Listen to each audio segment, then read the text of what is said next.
Սիրելի հայրենակիցներ, լրություն դալիճում, լրություն։ Սիրելի հայրենակիցներ, նախ թույլ տվեք ներողություն խնդրել այս իրավիճակի համար։ Ես պատկերացնում եմ, որքան տհաճ է ձեզ լսել եւ տեղից արվող կոմենտները եւ ազգային ժողովի նախագահի այսպես սրամտությունները։ Ինչևէ ունենք այն, ինչ ունենք, այս ազգային ժողովը։ Այս դահլիճում երկու օր է քննարկվում է 2024 թվականի պետական բյուջեի կատարման հաշվետվությունը եւ մինչ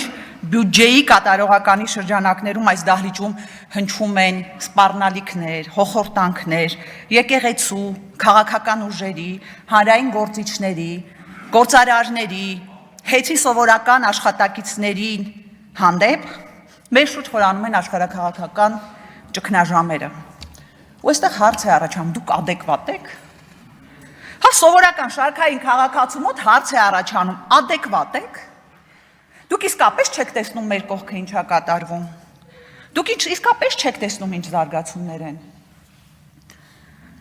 Եթե դա էլ մի կողմ թողնենք, լավ, հանգիստ եք, հայր ասած արխային եք։ Դուք ադեկվատ եք, երբ այս ամբիոնից գալիս եք եւ հոխորտում եք սեփականության ազգայնացման մասին։ Ես չեմ կասկածում, անելու եք, խլելու եք, ու ձեր շարքերում եղած գործարարների, այն որ օրը մեջ մի հատ սուպերմարկետ են բացում ու չգիտեմ ինչ գույքեր են ձեռք բերում, պետք եղավ իրանցնել եք ազգայնացնելու, ձեր էստեղի նստած գործարարներին եք ազգայնացնելու, բայց հասկանում եք, թե դրանով ինչ լուրջ հարվածի տակ եք դնում առկա եւ հնարավոր ներդրումները։ Ցանկացած ներդրողի համար բազմաթիվ գործոնների հետ մեկտեղ կա մի քանի չափանիշ։ Այդ պետք չի բիզնեսմեն լինես, որ դա հասկանաս։ Կայունություն, կանխատեսելիություն, վստահելի իրավական համակարգ։ Հիմա գործադիրի ղեկավար ու իր հրահանգով մի քանի падգամավորներ, որ այստեղից ասում են, տեսեք ինչ ենք անելու, հեսա հեծը ազգայնացնելու ենք։ Հիմա ներդրողի համար կանխատեսելին ո՞րն է։ Մի բան, որ այս երկրում ոչ մի բան կանխատեսելի չի, որ այս երկրում որևէ բան կայուն չի։ Հետո այս ներդրողը, որ ուզում է Հայաստան գա ինչ-որ ներդրում անի, մի հատ էլ ցենց շրջվում է, նայում է մեր իրավապահ համակարգին, ասում է, որ այս իրավական համակարգը ամբիոնից մատ թափ տվողի հրահանգներն է անում։ Ուրեմն իրավական երաշխիքների մասին էլ խոսք չկա։ Հետո այս ներդրողը պտտվում է, նայում է վրացական սահմանին, տեսնում է, որ Հայաստանից ապրանք արտահանող մեքենաները օրերով, շաբաթներով կանգնած են Վրաստանի սահմանին եւ տրանզիտային երկիրը, մեր բարեկամ տրանզիտային երկիրը ինքն է որոշում, թողնի մեր ապրանքը թե չէ, որակը լավն է թե չէ, թողնի թե չէ։ Ու եթե հանկարծ մի քանի մեքենա, 3 առաջ օրը 33 մեքենա անցել էր, մարդիկ ու պատասխանատու պաշտոնյաները աչքալուսանք են իրար տալիս, ասում են, տեսեք, անցան մեքենաները։ Հիմա հարց, ինչպես կկոչեք մարդուն կամ կազմակերպությանը, որ այդքանից հետո կորոշի Հայաստանում ներդրում անել, արկածախնդիր, անհեռատես, չգիտեմ, որոշեք, շարունակեք ինքներդ, ուղղակի մի թիվ բերեմ, որ հասկանալի լինի, որ միջև այս հայտարարությունները ուղղակի ներդրումներն արդեն ինչ վիճակում էին, 23 թվականին ուղղակի ներդրումները եղել են 584 միլիոն դոլար, նախորդ տարի եղել են 138.5 միլիոն դոլար, ուղղակի ներդրումների մասին է խոսքը։ Սա ուրեմն խոսում է այն մասին, որ արդեն իսկ